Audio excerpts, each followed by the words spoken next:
this is Tom from Dirk Witte Music Store in Utrecht, the Netherlands, and today we are taking a look at a quite exciting and a very cool Gibson, brand new Gibson electric guitar. A Les Paul Custom, but not just any. This is the Gibson Les Paul Custom 70s in a very 1970s looking wine red finish. And what is also quite cool is that this is not from the Gibson Custom Shop, where most Gibson Les Paul Customs are made in the Gibson Custom Shop. This is actually from the Gibson USA production. So it doesn't cost as much as one from the Gibson Custom Shop, but you get all of the specs. You get obviously the big old diamond inlay over there on the headstock, the big block inlays, the mother of pearl inlays, ebony fingerboard, multiply binding everywhere, gold hardware, but then not for like 6,000 euros. And this is kind of like based on a 1970s style Gibson Les Paul Custom. So you also get some quirky little specs that you only found in that era. Yeah, a really cool guitar. I would more so put this at like mid 1970s style. So you then, yeah, again, kind of like get those kind of appointments and kind of features. Which results in all in all just a fantastic looking, sounding and playing Gibson Les Paul Custom. So really cool guitar. Let's dive into the specs. So we've got a mahogany body, full weight mahogany body, and also 1970s in style is the weight. This one in particular it is not super heavy, but it is on the heavy side, so that is also accurate. Because a lot of Gibsons in the 1970s were not the lightest. But nowadays Gibson Les Pauls are also not the lightest, like normal, like standard models or even Les Paul Customs. But again, it is not terrible by any means. So a mahogany body. You then also got a maple top, and this is also very much 1970s in style. You've got a three-piece maple top. So if I then kind of turn it there in the light, you can see those three pieces of maple, one going through the middle and then one on each side, which is also again very much of that era. Yeah, makes for quite a unique look, and I think that it looks really nice. Get some really nice wood figuring in these pieces of maple. Also that wine red really works really well with those yeah, different type of wood colors that maple gives. Looks really fantastic. Also, this being obviously a Les Paul Custom, you got multiply binding around the body. So on the top we've got some 5-ply white black white binding, and then on the back we've got the 3-ply binding, which is then white black white. We've then obviously got all gold hardware. Let's just start off with the pickups. These are some Gibson T-type pickups, I believe that these are called. And so what that then means, apologies, calibrated T-type pickups.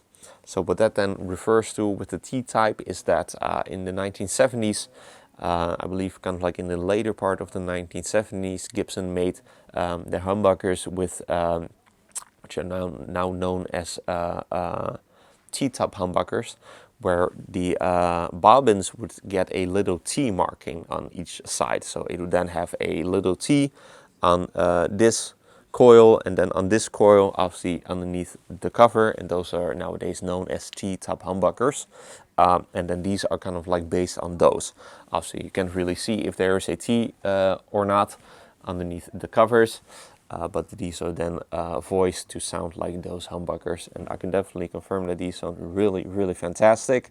Really great and versatile, I would say. I was actually kind of like expecting these to sound quite hot and quite gainy, but that is really not all that much the case. They sound a little bit above average gainy, I would say, but nothing too crazy, so just very versatile. So this is just also perfectly fine for more softer styles of music, so even for like soft rock or even jazz, if that is what you're into. These again sound just very much versatile. We have obviously then got a 3-way pickup selector switch made by Switchcraft with your black poker chip. Then got a Tune-o-matic Nashville style bridge, obviously all done in gold. Tailpiece to match, also in gold. Then the black multiply pickguard, also kind of basic Les Paul custom looks. But then these knobs are very much unique and very much 1970s style, because these are the witch hat knobs, as these are called. So if you look at them like from the side, they kind of look like witch hats. And that is what you would have found on 1970s Gibson models. And I think that they look really, really cool. Quite grippy, so they are very nice to use because they have these little notches that really feel nice, and they do provide quite some grip, so they work really, really well, and they look really, really cool. Input jack over here on the side, also with a metal plate, I'll see also in gold. And then the strap buttons are also quite cool, because these are the diamond style buttons. So you can see that these have little points on each end, and that then kind of like works as a natural strap lock in a way. So you then kind of like install your strap at like 90 degrees, and then like you turn it upwards, obviously, as you would use them normally as, and then they will kind of like be more secure. And this type of button you would also see in the late 1970s, and I believe also in the early 1980s. So that is quite cool to see that being returned on this model. We've gone to the neck, and that is also very much accurate, a maple neck. So in the 1970s, most Gibson electric guitars would get maple necks, or even, or at least a lot of them in a certain time frame. They will get maple necks, and this one then also gets a maple neck, which is then, I believe, a single piece. Yeah, normally these would, from the actual 1970s, they would get multi-piece maple necks. But this one does seem to be a single piece, or at least for the neck part, if you will. So then on the back of the headstock for the wings, you do got little pieces of maple and glued onto that. But this part is then a solid piece of maple. And that also arguably gives you a little bit of a different tone, a little bit more snap, a little bit brighter sounding, which, yeah, as compared to like the more traditional mahogany necks, is different. Let's see if that is indeed the case in a bit. And the profile is described on the website as a 70s profile, which is medium in shape and kind of like a little bit in between a C and a D shape. So it has a little bit of shoulder, and it feels a little bit flatter than usual, like than a C shape, but overall just also nothing too crazy. So it's very much accessible and just very, yeah, just pretty normal feeling overall. But it just adds a little bit of shoulder and a little bit of flatness. But it is not like by no means like razor thin or like baseball bat. So it's very much just medium in size and just very nice playing overall. And then the fingerboard is made out of ebony. Obviously, this being a Les Paul Custom, that is very much accurate and looks really, really great. Also got the big old mother of pearl block inlays, and it is also then bound. The nut, that is a GravTech nut. And then obviously you've got the iconic Gibson Les Paul Custom headstock with your logo done in mother of pearl, diamond inlay, also done in mother of pearl, and your Les Paul Custom trestle cover and multiply binding. And obviously, last but not least, almost forgot to mention, we have got the infamous volute.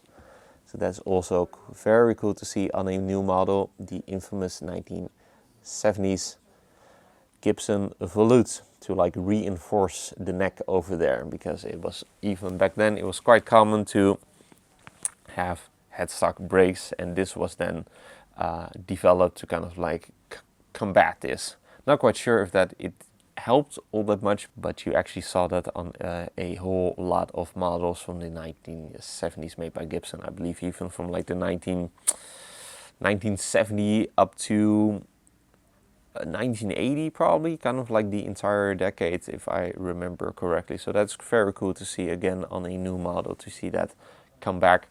And then we've got your gold Grover Rotomatic tuners with the tulip tips, and then your serial number and made in USA stamp there on the back. That is also kind of like Gibson USA style, so you can then also then tell quite fast that it is not made in the Gibson custom shop.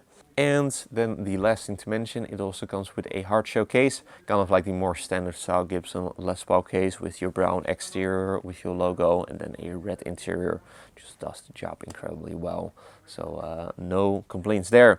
So that is pretty much all that there is to cover of this very cool brand new Les Paul Custom 1970 style. Really cool guitar. Looks really great. I really dig the wine red with that translucent kind of aspect to it, that you can see all of that beautiful wood grain. I think that it looks really tasteful, and on top of that it also plays and sounds just fantastic. And it's also really cool to see the Les Paul Custom return to the Gibson USA line, so you don't have to pay 6 to 7 grand for a proper Les Paul Custom with all of the right Les Paul Custom specs. So really cool guitar. Again, plays and sounds fantastic. Let's hear what it sounds like. But first, if you're interested in this brand new Gibson Les Paul Custom 1970s in a wine red finish, be sure to head over to the links in the description for further details. If you enjoyed this demo, be sure to like the video and to subscribe to the channel for more cool weekly demos of cool electric guitars like these, or cool acoustics, bass guitars, even all of that really cool stuff. Also, be sure to like us and to follow us on our socials, Instagram and Facebook. Links are also in the description. With all that being said, let's see what this brand new Gibson Les Paul Custom 1970 sounds like.